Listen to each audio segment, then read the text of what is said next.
Hello friend, welcome to my new video. तो आज का हमारा ये केक है 1 पाउंड में, जो कि हमारा चॉकलेट फ्लेवर में है। ये केक वैसे तो मैंने बहुत दिन पहले बनाया था, बट आप लोगों के साथ शेयर करना भूल गई थी। ये वीडियो कहाँ पे छुप गया था पता ही नहीं। रिसेंटली मुझे दिखाई दिया तो मैंने निकाला और मुझे लगा कि ये आप लोगों के साथ शेयर करना चाहिए। तो ये हमारा 1 पाउंड का है, तो इसके लिए मैंने 6 इंच का मोल्ड यूज़ किया है, क्योंकि ये हमारा हाइट वाला केक नहीं था। बेसिकली ये थोड़ा फ्लैट केक में था, मतलब अगर हाइट वाला केक होता तो मैं 5 इंच टिन लेती, बट ये हमारा फ्लैट में था। तो मैंने 6 इंच टिन में इसको बेक किया था। इसकी 3 इक्वल लेयर में कटिंग की है। उसके बाद अब मैं इसकी फ्रॉस्टिंग कर रही हूँ। जैसा कि आप लोगों को पता ही है कि मैं क्रीम में गनाश ऐड करती हूँ और उसके बाद उससे आइसिंग करती हूँ, और इसके ऊपर गनाश बना के, जो हम घर पे गनाश बनाते हैं, आजकल तो रेडीमेड भी मिलने लगा है मार्केट में, बट मैं घर का ही यूज़ करती हूँ, घर पे ही बनाती हूँ। तो ये गनाश बना के मैं इसके ऊपर चोको चिप्स ऐड करूँगी। तो जब हम गनाश घर का बना के यूज़ करते हैं तो उससे टेस्ट बहुत ज़्यादा अच्छा आता है। आप चाहे तो मार्केट का भी यूज़ कर सकते हैं, आपको जैसा पसंद हो, बट मैं पर्सनली घर का ही बना के प्रेफर करती हूँ। और इस तरह से हम चोको चिप्स ऐड करेंगे। ये मेरा मार्केट वाला चोको चिप्स है, मैं ये घर पे नहीं बनाती हूँ, क्योंकि इतना टाइम नहीं मैनेज हो पाता है कि हम घर पे चोको चिप्स भी बना के रेडी करें। अगर आपके पास टाइम है तो आप घर पे बना सकते हैं। इसकी रेसिपी बहुत ईजी है, मैं आप लोगों के साथ शेयर कर दूँगी आगे कभी।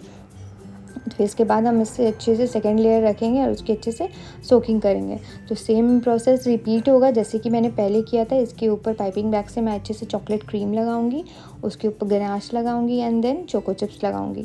तो बेसिकली ये हमारा जो केक है, तो ये हमें जो क्लाइंट ने फ़ोटो भेजा था तो उसके अकॉर्डिंग कुछ है, कुछ उन्होंने अपने से बताया था।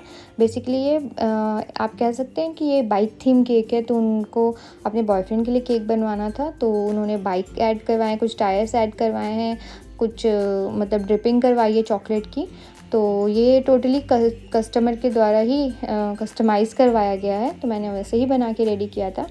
तो ये हमारा लास्ट लेयर है, मतलब लास्ट फिलिंग है हमारी। इसके बाद लास्ट लेयर आएगा, तो उसके बाद हम इसकी मतलब क्रम कोटिंग करेंगे। क्रम कोटिंग के बाद हम इसे कुछ देर फ्रिज में सेट होने के लिए रख देंगे। उसके बाद हम फाइनल आइसिंग करेंगे। मैं जब भी केक बनाती हूँ मैं तुरंत साथ साथ फाइनल आइसिंग उसकी नहीं करती हूँ, मैं हमेशा बना के उसको थोड़ी देर फ्रिज पे सेट कर लेती हूँ।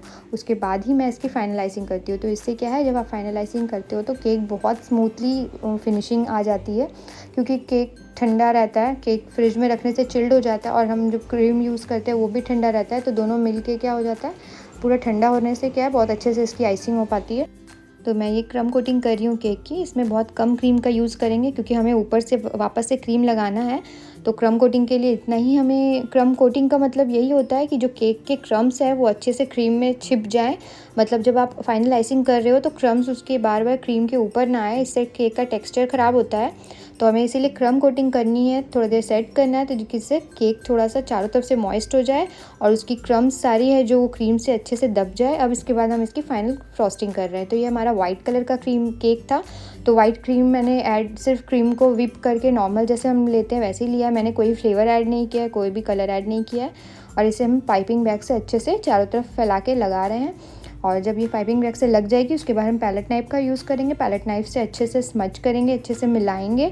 जब पूरा अच्छे से मिल जाएगा, क्लीन हो जाएगा, तब उसके बाद हम इसके ऊपर, मतलब जो क्रीम के ऊपर, हम पैलेट नाइफ का यूज़ करने के बाद हम स्क्रैपर का यूज़ करेंगे, ताकि केक को और अच्छे से हम क्लीन कर सकें। स्क्रैपर का यूज़ करने के बाद ही केक बहुत अच्छा नीट एंड क्लीन बनता है। तो ये हम अच्छे से स्क्रैपर घुमाएंगे। उसके बाद ऊपर में जो एक्स्ट्रा क्रीम है उससे पैलेट नाइफ से धीरे धीरे बाहर से अंदर तरफ लाते हुए इस तरह से क्लीन कर लेंगे। तो ये हमारा केक बन के रेडी है। अब हमें इसमें ये कुछ ड्रिपिंग थी चॉकलेट की, जैसे जैसे कस्टमर ने मुझे बोला था वैसे ही मैं कर रही हूँ। तो मैं जो नॉर्मल गनाश बनाती हूँ मैंने उसी गनाश को लिया है, उसमें थोड़ा सा क्रीम मैंने ऐड किया है, क्योंकि उसकी कंसिस्टेंसी वैसी नहीं रहेगी फ्लोई। तो हम अगर जब इस पर ड्रिपिंग के लिए बनाएंगे तो वो नीचे तरफ नहीं जाएगी। तो मैंने जो 2:1 की रेशियो में जो गनाश बनाया था उसमें थोड़ा सा क्रीम ऐड किया, और उसे मैं इस तरह से मेल्ट करके पूरे अच्छे से इस तरह से स्पून से कर रही हूँ, ताकि वो पूरे थोड़ा नीचे में वो ड्रिप जैसा उसका बन जाए। और उसके बाद हम ये ड्रिप करने के बाद हमें जो नॉन एडिबल टॉपर्स थे वो मैंने पहले से ही कट आउट करवा के रख लिए थे। उसके बाद हमें इसे अटैच करने हैं इसमें। तो मैंने टूथपिक अटैच कर दिया था। उसके बाद मैं ये कटआउट लगा रही हूँ। तो बहुत लोग बोलते हैं कि आप तो कटआउट लगाते हो, तो कटआउट का प्राइस आप इतना लेते हो। तो कटआउट ऐसे ही नहीं निकलता है। कटआउट के लिए हमें केक का मेज़रमेंट लेना होता है। मेज़रमेंट के अकॉर्डिंग हमें एक ऐप में जाके एक शीट रेडी करनी पड़ती है, उसको प्रिंट करा के लेके आना पड़ता है, उसकी कटिंग करनी पड़ती है, उसके बाद हम इसके ऊपर अटैच करते हैं। तो ये प्रोसेस बहुत लंबा है, तो इसमें भी बहुत मेहनत लगती है, जिसका हम चार्ज करते हैं कस्टमर को। तो आप भी, अगर आप इस टाइप के टॉपर्स ऐड करते हो, तो आप भी अपने कस्टमर को बता सकते हैं। तो इस तरह की वीडियो देखने के लिए मेरे चैनल को सब्सक्राइब कीजिएगा, लाइक शेयर एंड कमेंट कीजिएगा। Thanks for watching.